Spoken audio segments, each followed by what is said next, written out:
Hello everyone. I hope you all are safe and healthy. Today in 11th Commerce Economics, we are starting with a new chapter, chapter number 3, demand. So, you know that human wants are unlimited. And why we study economics? Because the things are scarce in nature in the whole world. That means we have to manage the supply and the demand. So, the chapter number 3 will give you the idea related with the terms demand, and the chapter 4 will give you idea related with the term supply and how in India we are managing this both the things demand and supply. So let's move further, starting with the chapter. What is the meaning of demand? So basically, demand is a quantity of a commodity which a buyer desires, is able and willing to buy at a given price at a given point of time. Here, let's break the whole meaning in different sentences. First of all, demand is a quantity of a commodity. That means if you want to buy a pen, you have decided that we are going to start our sessions from uh, 10th of August, okay, and we have decided that you have to come to the schools and with 2 or 3 pens, and that is the quantity. Ultimately that is the quantity, okay. Now what is the desire of a buyer? Really a buyer wants to buy that particular product. Third thing, whether he is able to buy or not. Able, that means the price of a pen is start from rupee 2 to 1000 and 2000 rupees, okay. So whether the buyer is able to buy that 50 rupees pen or not, same way he is willing to buy that or not, that we also need to consider. That means we have told him to buy the goods, but if he is not willing to buy, then that is not considered as a demand. Next point, that is at a given price. That means what price they have decided, and on that price whether he is able to purchase or not, whether he is desired to purchase on that given price or not, that is also going to be considered. And at the given point of time, that means on that time whether he is willing to purchase that thing or not, so that all things cumulate together and the function demands come into existence, okay. Now, so the demand has determined by 5 different factors. First one, that is desire to buy the product. Willingness to buy, that means are you really want to buy that product or not, that is your willingness. Then ability to buy, what is considered as an ability, that means are you able to afford that product or not, that is your ability. Then a particular price, that means on that price are you able, that means you are satisfied on that price or not. If the price of a bike is 50,000 rupees and the distributor asking you for 55,000, so on that particular price are you able to demand for the product or not. Then at a particular point of time, on that duration, are you ready to purchase or not? That means on that particular time, do you really willing that product to purchase now or after 2 years or 3 years? So that will be considered. These 5 factors are determined while making the concept of demand. Okay. So I hope you have understood this. Next point, that is factors affecting demand and determinants of demand. The most important question which is asked for 5 marks in many of the examinations, okay, for 11th commerce. Give more importance to chapter number 3 and chapter number 4. Majority of the concepts are difficult in this particular chapter. If you skip any of the portion, you are going to not get the good marks in the examination. So you have to give more consideration in these particular chapters. So next and important question, that is for 5 marks: factors affecting demand or determinants of demand. Now, what factor will affect when there is a demand in the market or when we are comparing the demand with other things? So, it is basically divided into two parts. First one, that is price of the commodity. Commodity, that means goods or services. What is the price of the product that we are going to consider? That is the first factor. Second factor is few other determinants than the price. That means one is price, that is for sure, and commodity, that means goods and services. Now what is goods? Goods means the things which are tangible in nature, and the services which are intangible in nature. Okay, then the factors apart from these things, that means apart from price, what factor we will follow? So again it is divided in five different parts. What are the other factors which we are going to consider, which will affect the demand? So first one, that is taste and preferences of a customer. What is his preference? What kind of taste he likes? Okay, what taste he follows? So that is the first one. Second is income of a consumer. What is the income of that person? 10,000, 20,000, 50,000. On that basis we will determine the demand as well. Third one, that is price of related goods. Now what is related goods? Related goods means some goods are substitute in nature. For example, if I want to purchase a new television, so I can purchase it of Panasonic, or I can purchase of Sony, or I can purchase of LG as well.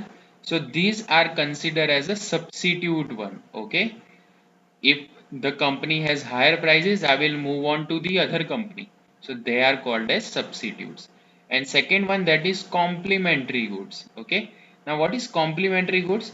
For example, if you have purchased a new bike, new Hero Honda Passion Pro you have purchased, and for that particular ride, what you want, you need to fill the petrol. So that bike and petrol, they are considered as a complementary group. One will not work without the other one. Both of them are consumed together. Okay, so they are considered as a complementary goods. Next one, that is expectations about the future prices. What will be the price in future of this particular product? That is considered over here. And the last one, that is size and demographic profile of population. What is the size of this particular area? What is the age group? We are going to consider these things. So let's discuss this most important question. Now, first one, the price, commodity or services. Here, the first one, price, commodity or services. Now, here, when we are deciding, first of all, we have to decide for any kind of goods, any kind of services, what is its price? What is the price of the product? Let's take an example. If you went to a vegetable market and you know the price of a tomato is for 1 kg 20 rupees, but in that particular market the vendor decides the price of 40 rupees per kg. Are you going to purchase that or not? You are not going to purchase, because you know the actual price.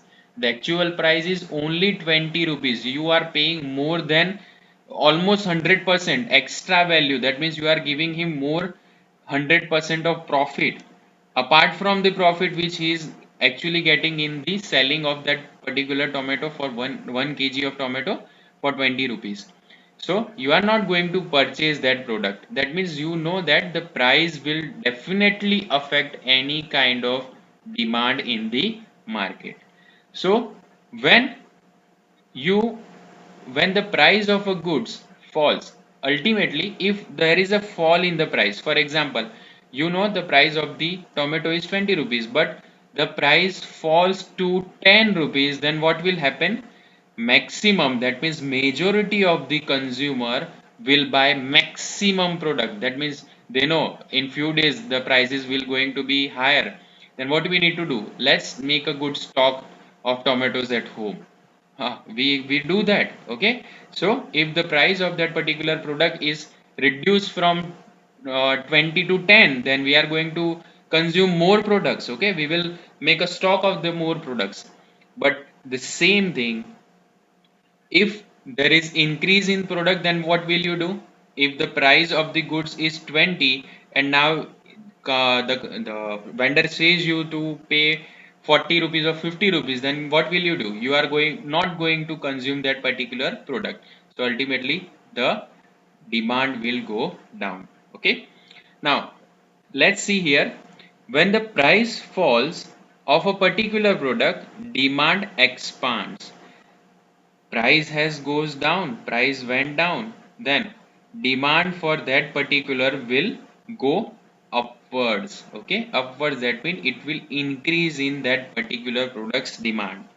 Then if the price rises, when there is rise in the price, that means for that particular group you are paying more amounts, then the demand will contracts, that means decreases. Okay, it will decrease on that particular duration. For that particular consumer will buy less amount of product. Okay, so same example, price of the tomato, if it is reduced, then we will purchase more tomatoes. If it is higher, that means it is increased, then we will consume less number of tomatoes. Very easy to understand. Let's go to the next point, other determinants. In the graph you can see here we are starting with this other determinants, that means which are the factor other than price. Starting with this one, every slide has two of them. Taste and preferences of a consumer and income of a consumer are together in a slide. Then next one, that is price of related goods, have these two components, and afterwards these two. So in next three slides we are going to complete this particular point. Now, what are the other determinants which will affect the, which are considered as a determinants of demand? First one, that is taste and preferences of a consumer. Now understand it. Every people have the different likes and dislikes. We like few kinds of taste. We don't like some kind of taste. It, for example, if I am fond of reading, I like to read books. So even there are categories of different type of books. For example, some of them like some books which are inspirational. Okay, some like the comic books, some like the books which have more love stories and all, some like the sad stories, some of them will like the horror stories. So when there is a change in person, there will be change in the likes and dislikes of that person. So ultimately this will affect on demand as well. Okay, if someone has a nature to like a horror book, okay, so when there is a new horror book in the market, there will be higher demand from his perspective. He will try to purchase that book. Okay, so ultimately we have to consider which kind of age group we are, in which kind of age group we are dealing with. For example, if the person is from the age of 20 to 30 years, then he likes to read more books which are inspirational in nature, which has some suspense in nature, okay, which gives some business ideas. This kind of books will help him. So that is also affects. That means taste and preferences definitely affects the demand. Second, income of a consumer. Now, very simple. If your income is 10,000 per month and if your income is 1 lakh per month, what will be the difference in your purchasing power parity? That means what kind of product you are going to purchase. If you have a salary of 10,000, then you will normally try to settle your accounts, and what you try to do, you just try to live a simple life. But what if you have a salary of 1 lakh rupees? Then you will purchase a goods which are luxurious in nature, which can satisfy your uh, all the demands. Okay, so same way, if the income of a consumer increases, if a income of a consumer increases, then the consumer will consume more products. That means consume more products, that means the products which are more, which have higher prices, which are good in nature. That kind of product the consumer will purchase. Same way, if his income is going to be less, then he will consume or he will demand for a goods which are their demand will also fall fall down. Okay, then these goods are exceptions to the direct relationship between the income and the demand. Okay, ultimately what we are going to consider, if there is higher income then we will consume more amount of products, if there is lower income then we will consume less amount of products. You understood this? Next one, third one, that is price related to goods. Now ultimately the demand for a particular market in the market particular goods in the market depends upon the prices and its availability in the market. For example, if a price of goods is 100 rupees, but if it is not available in the market, then the price of that particular good is going to be increased. Let's take an example. You know, in few months before, a price of onion was 50 rupees per kg, and suddenly in the market the scenario was there as less number of prices are there in the market, so price went up to rupees 150 rupees per kg. So that will be considered as a demand effect. When there is higher demand, the price of the product is going to be higher as well. Next, so ultimately, when we compare this product, so we are going to compare it with two different types. One, that is price of a substitute goods and price of a complementary goods. Now, what is called as price of a substitute goods? Substitute goods are those goods which can be used easily in place of one another. That means if one product is not there, then we can diversify our investment to the other product. For example, if you want to go from Baroda to Ahmedabad, then you can go through ST bus as well as you can go by a train. If on a time of 8 in the morning, if you are not able to find out the GSRTC bus, then you will shift your investment towards the train. You will go by train. Very simple. So they are called as substitute goods. That means if one product is there and there is another product, whatever you feel you will get more benefit from any one of them, then you are going to shift your whole diversion over there. So ultimately, when the price of the other goods fall, it means, let's take an example. You are fond to eat or fond to drink every day a tea, but a price of coffee has fallen. Then what you will prefer? You will transfer your interest towards coffee. Okay, so that goods are considered as a substitute goods. Let's take an example. Very closely competing brands of television. Let's take an example. If you have a television of LG and if you have a television of Sony, whichever has this more specification, more benefits, you are going to purchase that. But the same benefits are given by any other company, and if they are charging less amount of money, you will shift your money over there. You will purchase any other brand than the current one. So they are considered as a substitute goods. Same this concept will apply for the motorcycles. Same this concepts will be applied for the refrigerators. Next one, that is price of a complementary goods. Now what is called as complementary goods? Complementary goods are those goods which are consumed together. That means you have to use both of them together. Let's take an example of motorcycle and a petrol, a car and a petrol, a car and a gasket.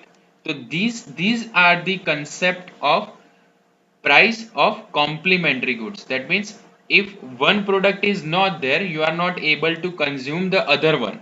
Okay, so that is called as complementary goods. Here are some example: mobile phone and SIM card. You purchase a new mobile phone but you don't have the SIM card, then what is the use of that mobile phone? Nothing.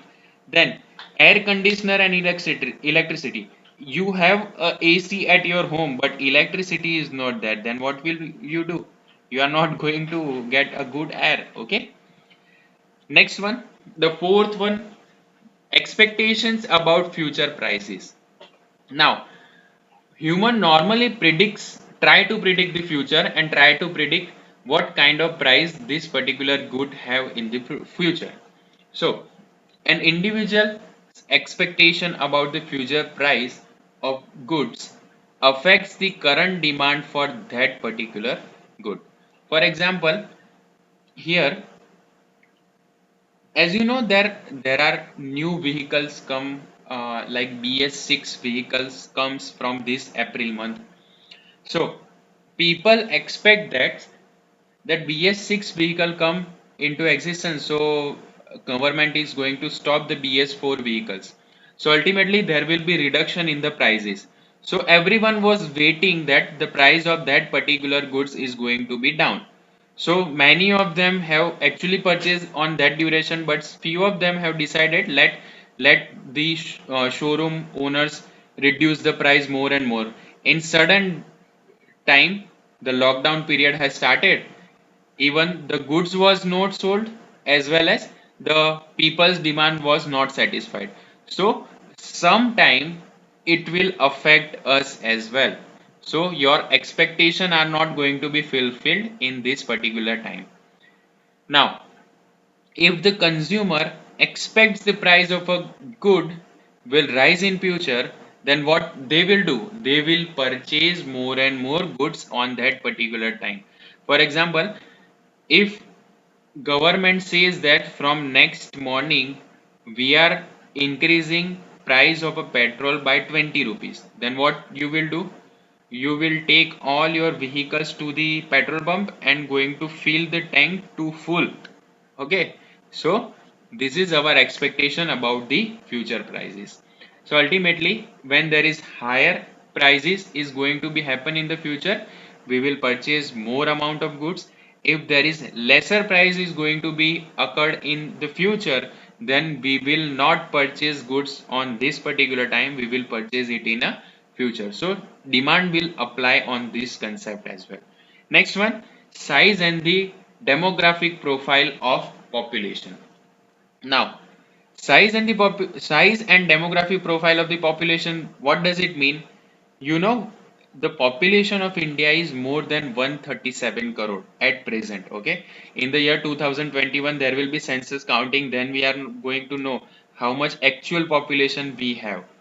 So on exceptional basis, we know that we have more than 137 crore, but I expect in 2021 there might be chances that we are going to get more than 140 crore people as a population. So size and demographic profile of the population is also matters as a consideration when we are calculating demand for the market. Why it is so much important? Let's take an example. If you have a multinational company and you want to start your manufacturing of mobile phones, in which country you are going to start your unit? Very simple. First you will decide, for example, from where you are going to get some cheap labors.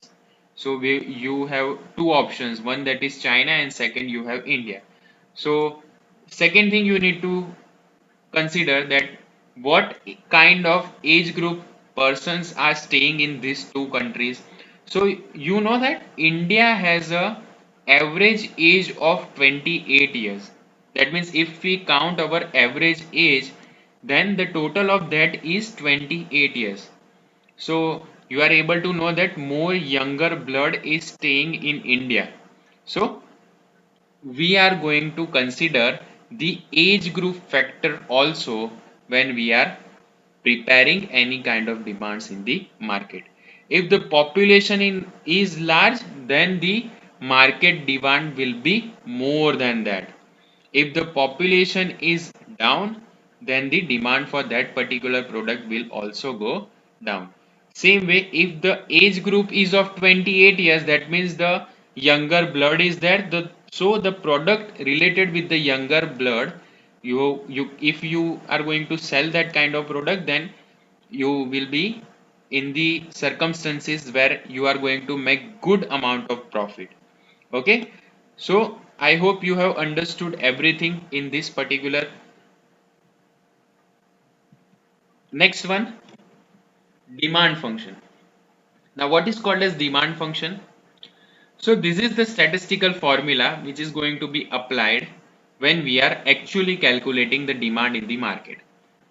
You don't have to calculate it, but as per your knowledge, you just have to remember this. So D stands for the demand of product X. So what is the formula?